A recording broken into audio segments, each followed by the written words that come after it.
Our next guest says that investors must deprogram and embrace a new way of thinking in order to capitalize on the market. What does he mean by that? Well, let's ask Jeffrey Sica. He's president of Sica Wealth Management, nearly $1 billion in assets under management. Jeffrey, welcome to the program. Thanks for being here. Thank you.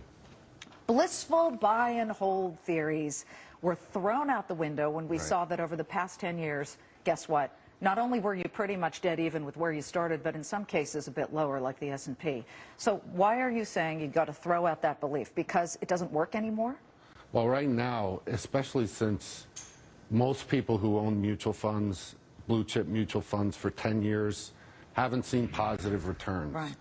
So now they're looking at their mutual funds, they're looking at their stock positions in a very vulnerable economy, and they're saying, as a result of this, we have to begin to think that perhaps we should start thinking that this market doesn't have the legs to do what it's done throughout history, is rebound. But you can still make money, can you not? You could still make money, and one of the reasons to look at ETFs is the whole concept of making money in a declining market in inverse ETFs. Inverse ETFs. Explain as we put a list up here. And folks, this is a way that Jeffrey says you can actually hedge. It's not shorting, is it? No, definitely not shorting, because with shorting, you're specifically taking a margin position, which puts you in significant risk for margin calls and things like that. But you can actually do inverse ETFs for a lot of things, like the Dow, NASDAQ, S&P, of course, in forms of things like ProShares, DOG, SH for S&P. But also other areas. People are so hot, for example, and we'll go through all of these that you're talking about here. They're so hot about things like Brazil. Oh, the Olympics are coming. Everybody's so great. But if you are a person out there who believes that's maybe overdone, you can take a position against the Bovespa, the Brazilian market?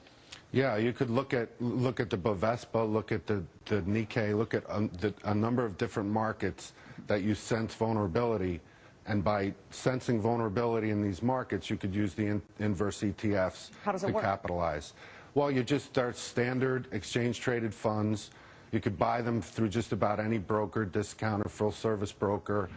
And the best strategy is to look at your percentage of exposure in specific indexes and use them specifically to reduce or hedge the exposure you have in those indexes. There's one called the F as in Frank XP, the Xinhua China 25. That's what it's shorting. People think China's very hot, but you're saying if there is the belief out there that there will be a meaningful slowdown over the next couple of months or even a year or two, you buy into these ProShares, and in a way, when that market falls, you get the inverse payment.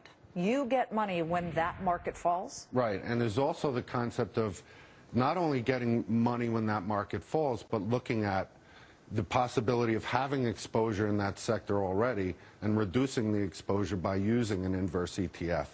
So it's looking at the market in reverse. So you look at the market as being vulnerable as it is now, and using a strategy that capitalizes on that. Jeff Sica is with us the whole hour. We'll be talking to you more about where you see vulnerabilities.